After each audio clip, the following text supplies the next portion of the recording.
What is up, my listening faithful? Welcome back to the Keystone Chronicles podcast. Guys, this week I bring you an information episode. We're going to touch on novice and beginner turkey hunting. We're going to touch on novice and beginner trout fishing. And we're going to touch on novice and beginner foraging. In this episode, if you're an expert of any of those things, you may not like it. But if you would like to sit down and listen to me go over some of the basics for this stuff, I think you're really going to enjoy it. Guys, as for me out there right now, the trout fishing is freaking awesome. I highly suggest you get on the streams, out in the lakes, whatever tickles your fancy. It's super good right now. The second stalking should be hitting all of the stock cricks here this week or going into next week. So everybody that's done doing the one-day thing, guys, they're done. They're off the stream. Get out there, man. Don't be the guy that sits in one hole. Get up and down these cricks and forage and shed hunt while you're out there looking around. I greatly appreciate everybody tuning in. The support has been freaking awesome, guys. Keep it coming. Like, comment, subscribe. All platforms. It really helps the show. Thank you. God bless. And I hope you guys enjoy this episode as much as I did. Welcome back to another episode of the Keystone Chronicles podcast. This week, I am just going to bring you a straight thought session. And I really like to talk, and I wanted to do an episode like this. So without further ado, I think that we're in that time of the year where a lot of guys are out scouting and getting ready for turkey season. So some people that listen may or may not know how to turkey hunt, and some people that listen may be some straight killers. And I know that for a fact because some of them guys were already on the show. So I just wanted to go over a couple things here. I'm going to talk a little turkey. I'm going to talk a little bit about some trout fishing. And might bring up some other random things here that I've seen come out as of late from our Pennsylvania Game Commission. So if we get time, we'll tap into that. But to start it off here, you're going to go out.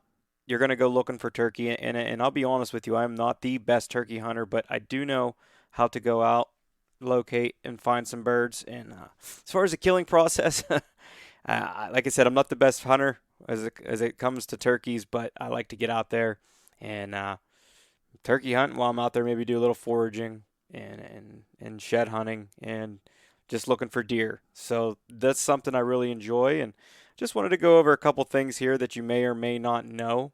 And I hope this ain't a waste of your time, and I hope you enjoy this little information session, if you will. And I had a couple guys reach out to me and ask me a couple different questions about some turkey hunting and a lot of questions about the trout fishing. So we're going to tap into both of them there. So let's kick it off with, if you're looking to scout wild turkeys here in the great state of Pennsylvania, I would look for food sources. Wild turkeys are going to feed on a whole different variety of food. Acorns, fruits, seeds, insects. They are, going to be found around some oak stands, any agriculture. You see them out in fields all the time. That's one way to go and look for them. You can get a pair of binoculars and find a bird with some good hooks, a bird with a good beard, whatever you're after as far as the trophy is in the eye of the beholder, and that is with any hunting or any fishing. So you're going to want to maybe look for some roosting sites. For those of you who don't know, wild turkeys roost in the trees at night, and locating their roosting site will give you a great advantage on getting in there in the morning. And sometimes you can get right up on the birds and you're right beneath them.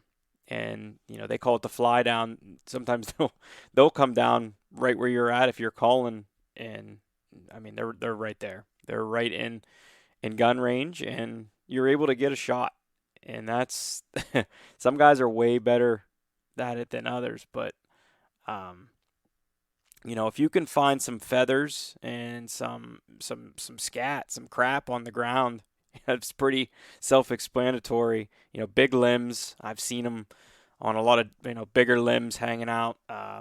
For whatever reason, near my area, they like to hang out near the pine trees, the hemlocks. I don't know for what reasons. I'm sure somebody out there could reach out to me and let me know. Maybe there's a reason why they like the areas there. But You want to get out there in the woods and you want to be listening for gobbling. What I do not recommend is do not mess it up for the youth season, guys.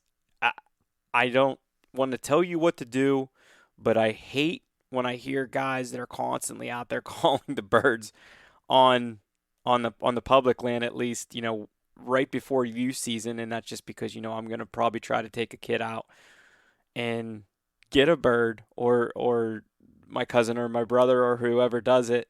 And these birds are hard enough to kill as it is, and you educating them, it's a lot of fun to go and talk to turkeys. I just don't do it where I'm hunting. That's a joke. I mean, like I said, I really don't care what you guys do, but you get out there and listen for gobbling. Early in the mornings, usually when you're going to hear it late in the afternoon. I have heard gobbling and turkey talking in the afternoon, midday, but it's not something that I have seen a whole lot. Seems like they kind of go hush mode, and I've seen birds and had birds come up to me later in the morning, 11, 12 o'clock, and it's when you least expect it, but it's hunting. So when you least expect it, I feel like that's when it always happens. But you can look for tracks, looking for tracks and sign.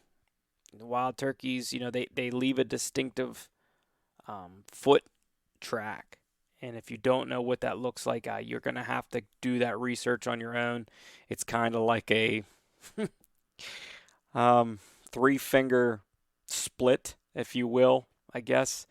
Uh, I'm sure you've seen them before if you're a woods goer. You just maybe not didn't know what they were, but they do leave tracks. Um, you know, they uh, they leave them in a lot of different areas, and if you can find some mud that's a little bit softer, of course you're gonna find them a little bit easier.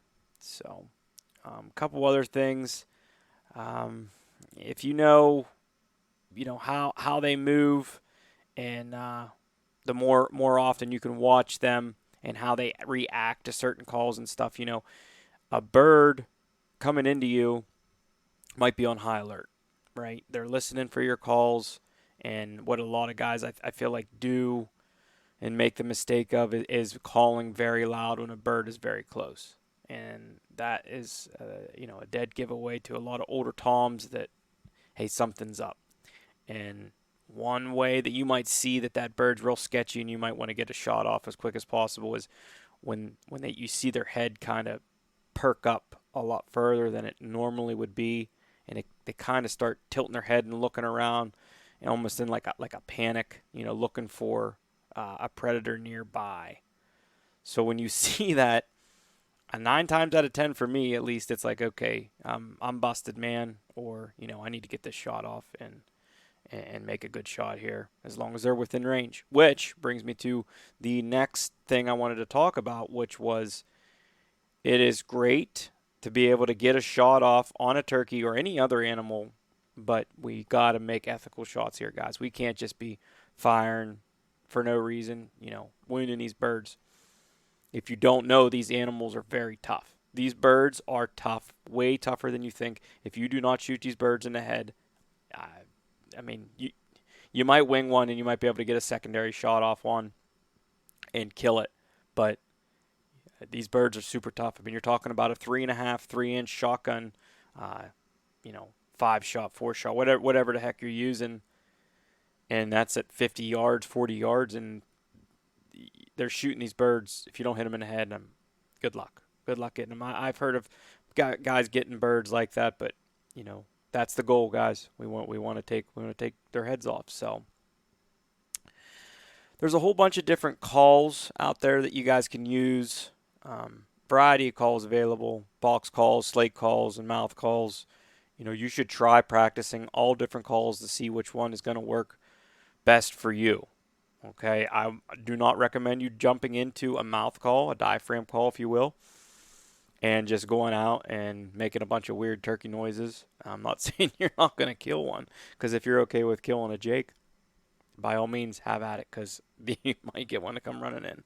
But there's certain sounds that are a lot harder to make and would be harder for you to master until you get that time with that call. Gobbling with a diaphragm is, to me, is very hard. there's some other noises that you need to study, and I can't teach you those noises per se. I can teach you what I know, but I've had multiple call companies on this show that make great calls, and those are the guys to reach out for that stuff. Those are the experts. You want to talk to them. They're going to get you on the right track, and they're more than happy to help you go down that road. So, some other techniques or tricks, maybe trail cameras, right? Setting up a trail camera in places that you've seen turkey or heard turkey. It can help you monitor any movement and get a better idea of where they're roosting, feeding, traveling, moving to. You got to get out there and scout in advance of the hunting season. I would say, at least 2 weeks before, or, maybe even a month if you have the time. Plus, this is a great time to look for sheds while you're out there. And that's what I like to do. If I get bored of looking for turkey sign or just lose interest, then I'm going to look for sheds and I'm going to look for deer sign. That's also a great time of the year to be in the woods and find possible spots and old sign that you can go back and check on. Or, we were just talking about placing those trail cameras out for birds. Hey, what's better than that when you might catch a giant buck moving through there, which he may or not have his antlers. I doubt he will, but hey, bang, we just found a great spot for hunting season. So that's another great reason to get out in the woods if you're not really a turkey hunter or you want to learn something new and something different. Then this is a great place to start. So, guys, with the turkey hunting, the biggest thing I want to touch on is to just be patient, right? And persistence really pays off when it comes down to this stuff. Scouting for turkeys it's really challenging, but it's very rewarding. Turkeys are very hard to kill, and sometimes they don't get the credit they deserve. You'll see sometimes that a lot of guys make it look easy, and those guys are very good at what they're doing, and they also have put themselves in position to learn to read the terrain, the way the birds move, the way that the birds are talking back to them. So, my biggest advice to you when it comes to turkey hunting here in Pennsylvania, especially if you're on game lands, is just be careful. Number one, there's guys moving around, and if you hear a bird, make sure you know it's a bird. All right, there's accidents that happen in turkey season, and people get peppered, and it's a crazy game that can happen. Just keep your head on a swivel out there and really understand what your target is, especially if you're using decoys, right? We don't want to hear or see anything bad happening. So, guys, please be careful with that. And coming with being patient, I've had turkeys come in where they were calling all morning, and it's 8 o'clock, 8:30, and they shut up, and I'm just sitting there hanging out, enjoying myself, listening to the sounds of nature, and going through everything in my life in my head and enjoying God and His country and by golly gee, here we go, 11 o'clock, here comes a bird. I mean, it happens. So just be patient because there's lots of guys that are going to tell you stories of they were sitting there just hanging out and, hey, I'm going to move or I'm going to call it a day. And as soon as they stand up, there's a turkey standing there 60 yards and busted. So good luck, guys. If you can, my other recommendation for you is to get a mentor. Reach out to some guys that you know that are good at killing birds and tell them, hey, man, I want to learn. Okay. I talk about it all the time. The Outdoorsman is a dying breed, and we need help from all of our guys that know what the hell they're doing to pass the torch to everybody else. So that's a call to arms for all you guys that are able and willing to get guys out there and get them on birds. And I'm not saying, hey, take them to your best spots, but let them pick out where they want to go and see if you can get them on some birds. Greatly appreciated by everybody out there. So, I hope you guys are enjoying this. I hope I'm not boring the shit out of you, but I want to move on to trout fishing in the great state of Pennsylvania. This is something that I'm very passionate about. I think that our state, I think that we're in the top 5 for trout fishing here in the U.S. here. I may or may not be wrong because I'm not that well versed and that well traveled of a trout fisherman. But from what I read and what I see, our waters are phenomenal. And what's freaking crazy is if our streams, some of our streams weren't ruined with the sulfur runoff from mining and shit, we would really, really, really have some freaking streams. I mean, there's multiple streams that I can think of that, by God, I really wish that we we could clean them up, or it sucks that it happened, that they're sulfurized and they're no good. So, um, with that being said, I'm very passionate about that, and I love to chase brook trout. It's my passion. I love any native trout. I think the brook trout is the best looking trout there is, and but may not be the biggest. I think that that's what's for me. But this great state is filled with a lot of stock trout, and I don't know exactly where we rank as far as stalking, but we got to be up there. I mean, we probably stalk more trout or bigger trout than most of our other surrounding states. And I know that there's a lot of guys that are on the fence with stalking trout. Um, I get it. I understand, especially stalking over native or wild population. There's not a lot of sense to be made of that, but it's fun. I mean, let's face it, you're catching trout. No arguments for me. There's more than enough wilderness streams and Class A streams that I get to fish that I'm not worried, for the most part, about the stock trout over the native population, and I'm aware what goes on. How that can mess up a native population and a wild population. But what it comes down to is, if you guys are having fun fishing your trout that are stalked, by all means do it. The other thing I wanted to touch on real quick is, I see a lot of guys that are, strictly catch and release, and while I appreciate that, if you're not fishing wild and native trout and you're fishing a stock trout and you're all gung ho about catch and release and always putting them back, the only bad news I got for you is the death toll and the survival rate of those trout. I don't have the exact numbers, but it's not good. So don't dog a guy for keeping them. You know, that guy's going to take them home and eat them. And I also do see some people, gouge the hook out or do a terrible job at taking the hook out of the fish, a trout that swallowed it. That can't happen. When you do that, they're so fickle and fragile that they're dead. They will die. So unless you're biting your hook, say biting your hook, cutting your line, whatever you got going on, they're not going to survive. So, I just want to put that out there, guys. Let's not, give these guys a hard time that are keeping trout, because I will tell you that I enjoy keeping some trout. I don't keep with the wild or native trout, but I will keep stock trout, and I will eat them. So, anyway, and rant there. Guys, if you're going to fish in Pennsylvania, first things first, go buy your fishing license. Okay, don't be that guy. Don't be a fool, and don't be out there without a fishing license. You're asking for trouble, and you're asking for problems. Here in the state of Pennsylvania, when you go buy your fishing license, if you're going to fish trout, you need a trout stamp. Okay, you buy your fishing license and a trout stamp. While you're there, buy your ear tag, because you never know. You might get a bug up your butt and decide you're going to go up to Erie and try that kind of fishing. So just know the regulations. Some places are catch and release only, trophy trout stuff. Some places are artificial lure only, which means you can't use your minnows, your red worms, Pappy's red worms, or whatever the heck you want to call it. You got to be using artificial lures, whether you got a fly rod, spinning rod, doesn't matter. It's artificial only in some spots. So look into that stuff before you get to where you're going, especially if you're fishing stock waters. The Pennsylvania Boat and Fish Commission have a pretty good, I would say, app. It's got a near me feature, so you can get stock trout streams near you. It's got the stalking list on there. Kudos and shout out to them with that app. I think it works really well, and I know the Game Commission want to using the same platform.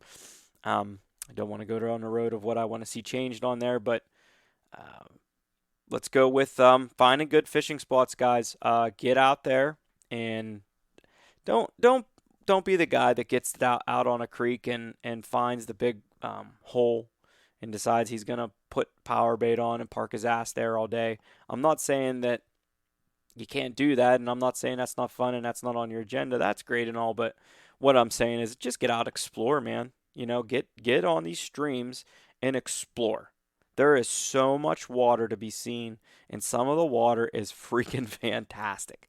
I have walked miles and miles and miles of fishing, and that's just the way I fish.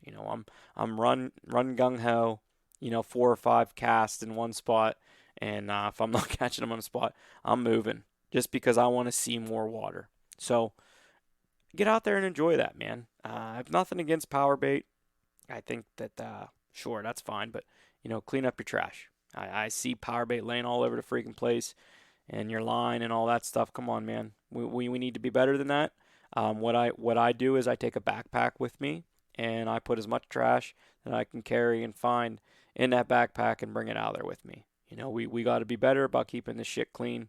So, let's do that. Let's put that on the list too. Looking for good spots though, I do want to say, some of the stuff that you might be looking for, right?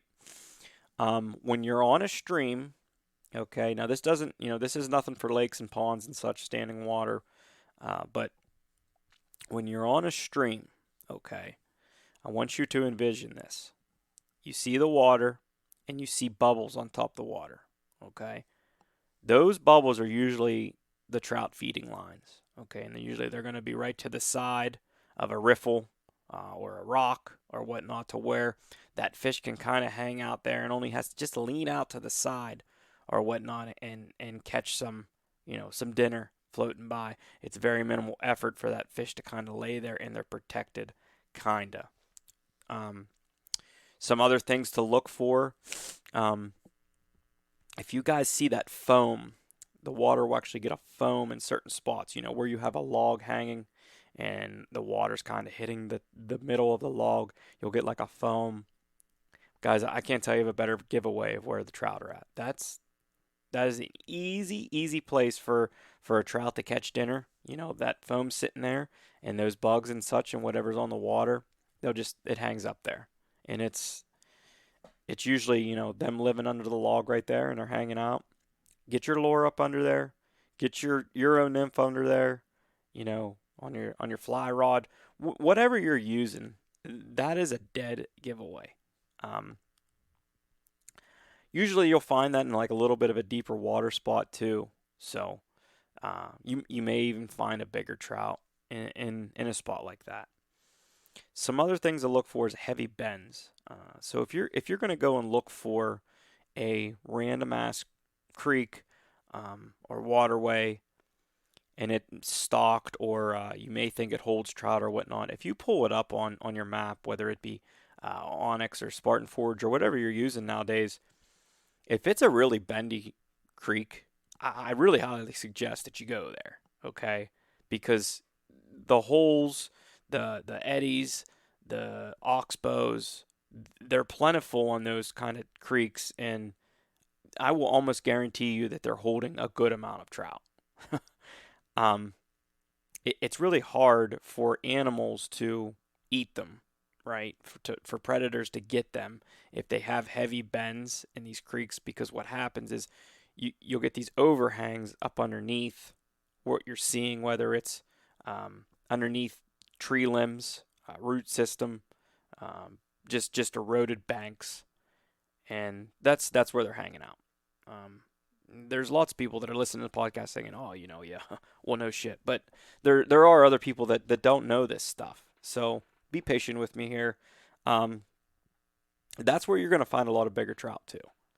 In these deeper sections underneath these banks and stuff, that's where I've almost always caught bigger trout. Under a root system, big root ball on a big pine tree, oak tree, whatever it might be, underneath, these eddies in the stream. Um, there's a science to catching bigger trout. For the most part, bigger bait. You'll see a lot of guys catch bigger trout on streamers, and there's a reason, right? That I've seen streamers as big as 7 to 9 inches, and I've even heard of people using bigger bait than that and catching big ass browns. I know there's browns that have been reported in streams eating 13, 14-inch stock trout, and it's pretty wild. But they're an aggressive trout, so Um, guys, you're gonna have to use the right equipment here. Okay, I can't stress to you enough when I see guys on the stream that I don't know what the hell they're using. Like, I I don't think that trout fishing is the most expensive thing that you can really get into and have like half decent equipment, right? You can do the whole tried and true Shakespeare ugly stick, right? I think they run $30, $40. I'm not saying everybody has the extra money, but Facebook Marketplace, you can get a fishing rod, right? It doesn't have to be the nicest fishing rod. I actually prefer an ultralight spinning rod or an ultralight fly rod. It's just what I like. Um, your line, that's another thing to go off of. I see some people cheap out on some really cheap ass line, and as soon as they get out there, you know that they did because they're just getting, I call them crow's nest, eagle's nest, whatever, in their reel or out on their line, and it's shitty stuff, man. It doesn't pay to buy cheap line. I recommend I actually use strand monofilament, and then for your tippet, that's a whole nother game. But reach out to some guys that especially in the fly world, if you want to talk techniques and stuff for fly fishing. But the right equipment will get you a long way. So what I would recommend that you start with if you want to be in the streams and you want to be a better fisherman in the stream is just take a fly rod and do some euro nymphing. That's a great way to start. Once you learn what you're doing and everything, you can get into the dry fly game and really start having some fun. Watching the trout strike the top of the water. You could also run the spinners on a spinning rod. I recommend the MEPs if you're going to buy them, or you can get a hold of me and I make some, and I actually wouldn't mind sending you one if you really need it. Um, the spinners work great, but I think the tried and true best method there is trout fishing, personally, in my opinion, is the minnow. You buy a lot minnows that are live, and you line the minnows up, and there's actually a certain way that I put them on and stuff whenever I really, really want to catch some trout, and I seem to have the best success on them. Now, don't get me wrong, there are times when you are going to get somewhere where there's a hatch, and then that's the best thing that you can have at that moment. But just giving you guys, you know, a little intro here. So, let's see here. Reel. If you're gonna buy a spinning reel, 50 to $100 will get you a really good reel. I don't want to give you brands and stuff. I prefer a Shimano. I spend a little extra money. I have them for a long time. Buy what you want. Like I said, if you're willing to spend $75 to $150 on a spinning rod setup, you'll be in good shape. If you're willing to do, I don't know, 70, 80 up to, 300, 350 on a fly setup, I think you'll be in great shape. So if that helps you, hey, let's move on to, I've got some stuff written down here. How about, I kind of touched on the catch and release. If you choose to catch and release, that's fine. There's certain ways to do that and go about that. I would highly recommend that you do not keep wild and native trout, but you do you. Just make sure you know the regulations in the area that you're at. So, the guys that do keep them, let's touch on this real quick. You guys that do keep them, I would like to know how you're cooking them. Personally, send me a message. Let me know. I'm interested. I do mine a couple different ways, but I've seen some really cool things out there. But, moving on to catching big trout, maybe let's do a little bit of that. You guys got to fish the right locations. Deeper pools, runs in the river, bottom of lake, underwater kind of stuff. Anywhere that you would think like they could hide and ambush. That's why I recommend like the spinners and like the Euro nymphing and stuff like that. So natural baits are a pain in the ass to keep, but I think that they work very well. Just remember that you have live bait Don't leave them in your truck and your cup holder or whatever, because you're gonna know when you go back to the truck on a hot day. Um, Fishing for bigger trout. Get there early in the morning or get there later in the evening. If the sun's hitting the water and it's bright out and it's midday, I have not had as much success. Where I really have had success, believe it or not, is fishing in the rain. I enjoy fishing in the rain. Some people will call me dumb. Some people will call that stupid. But I will tell you, and my brother can vouch, we have caught a pile of big trout in the rain. So if you're not afraid to get wet, I think that you'll do even better. The trout seem to feed really well right after a rain, but not only right after a rain, I've found that they feed well during a rain. So low light conditions are really, really ideal. Shady stuff. Um, I can't say that I've caught a whole pile of them in direct sunlight in the water. So be patient and be persistent, guys. It's the same thing over and over whenever you're doing these outdoor activities. If you want to be that guy that's catching these golden rainbow trout, or palominos, if you will, you got to go find them. I know guys that they chase these stock trucks and they find these golden rainbow trout, and they'll even sell this information, which is it blows my mind, man. Blows my mind. But that stuff goes on. They'll write telephone pole numbers and stuff where they drop them off. What I ask is, if you're going to go out and you're going to chase a stock truck, get out and help stock. Because I have seen where guys will just sit in the truck and watch these guys stalk, and I can't believe that goes on. Like, that blows my mind. But come on, like we can do better than that. If you're gonna be out there, we can help stock. So the more you fish, the more you guys are gonna get better. So with that being said, I want to move on to foraging in Pennsylvania. This is a great way to connect with Pennsylvania or nature anywhere if you're listening to this. And there's a whole abundance of edible plants that grow, especially in this state. Um, this can be a dangerous thing, okay? I don't know a whole lot about it. This is something this year that I want to learn more about. I know of a couple and pick a couple different things, but I would really like to hone my woodsmanship towards the knowledge of different types of trees. I know the basics and the stuff that most hunters should know, but I would like to know more. And the horticulture of things is really spiked my interest as of late, and I would like to learn some more about different mushrooms and different plants and stuff, because I think it's badass, man. Living on the land, I think that's the coolest thing.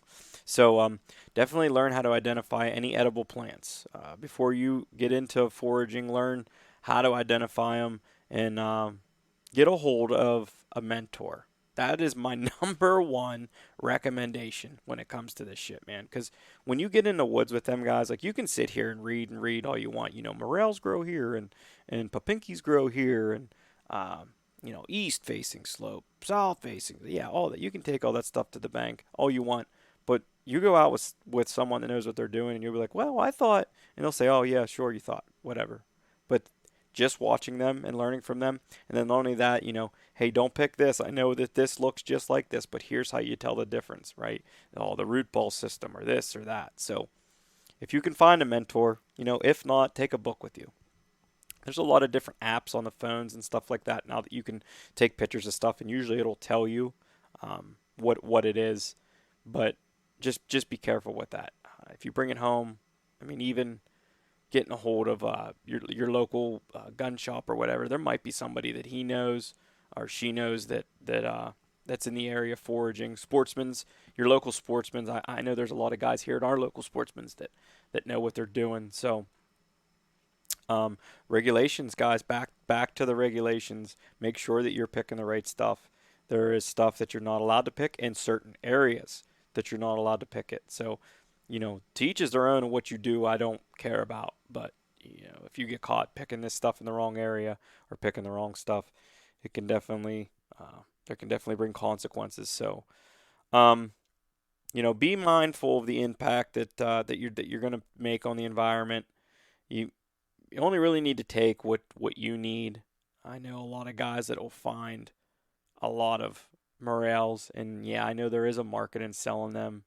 Like ginseng. That's a big one, right? Uh, it's not that big in the area that I live in, but I do know south of the area I live in, it is big, and people go nuts for that shit. So, um, there's a lot of common stuff that you can start with: berries, mushrooms, different greens. A lot of people don't know dandelions. You can make tea with them. Um, you can make salads with the leaves. Um, the needle, wild garlic, wild onions, leeks, blackberries, raspberries, elderberries, wild grapes. I have wild grapes that grow right beside my house.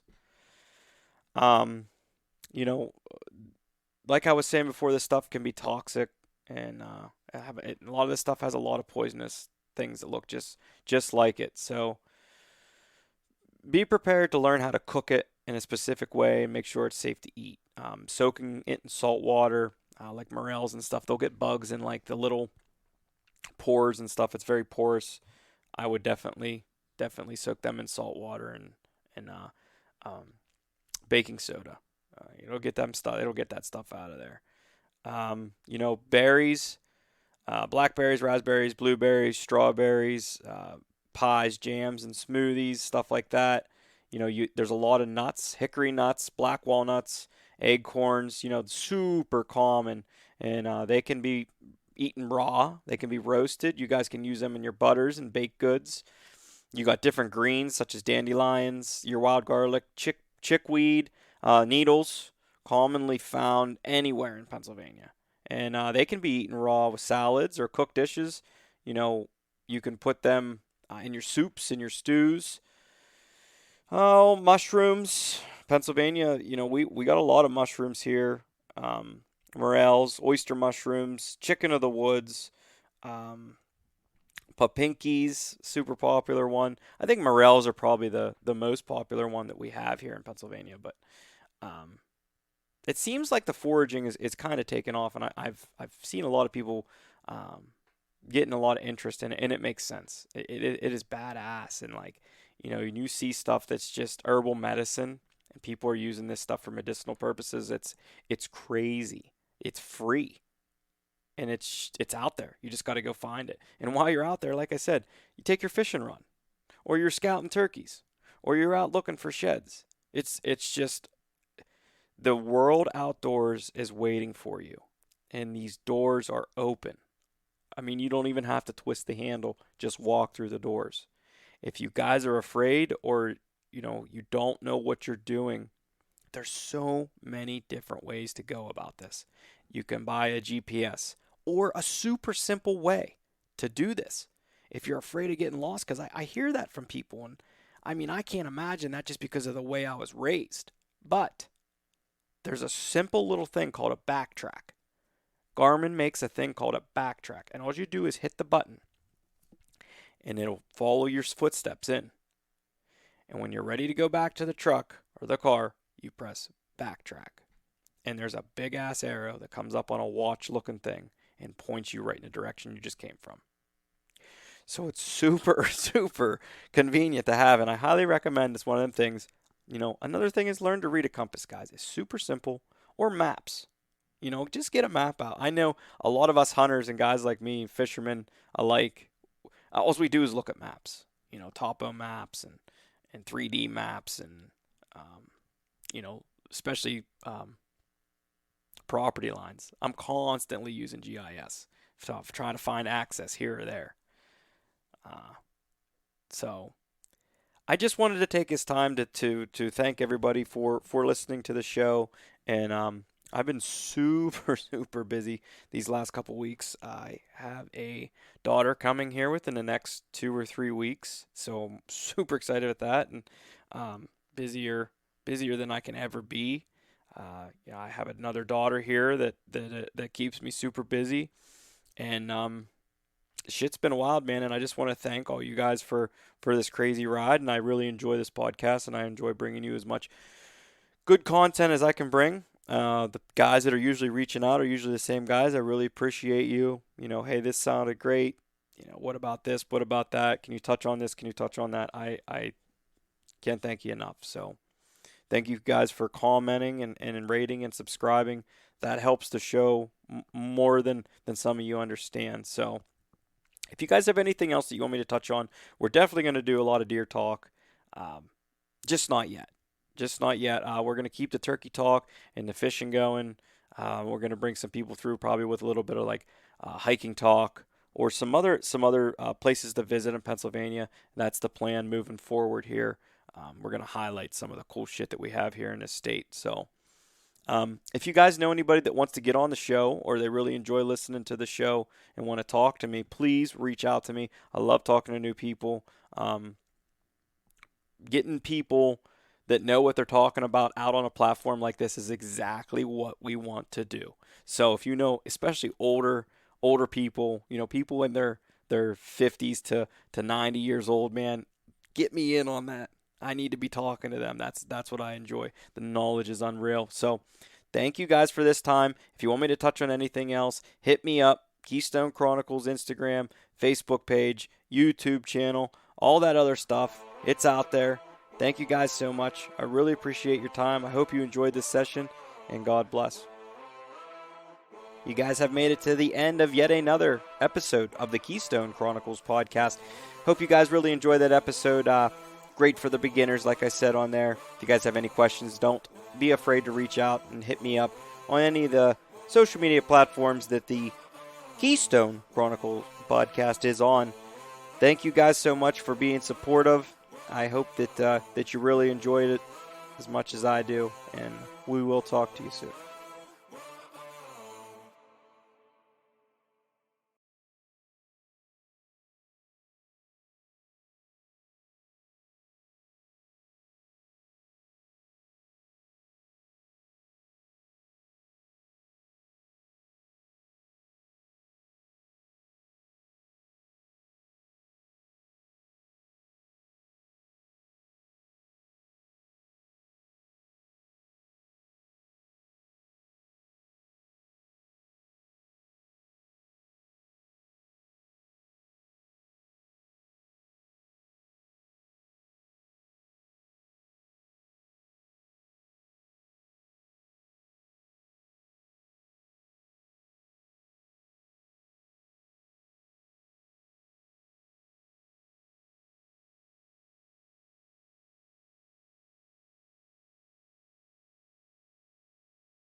You've made it to the end of another Keystone Chronicles podcast episode. I really hope that you guys enjoyed this as much as I did. I think that these guys are great. I think that what they stand for and what they're going for over there is exactly what you should be looking for if you're looking to support a local call company that is making some badass shit. So with that being said, as I end every episode, please subscribe, comment, like. It helps the show. Guys, I greatly appreciate the support, and just keep tuning in, man. I love it. See you soon.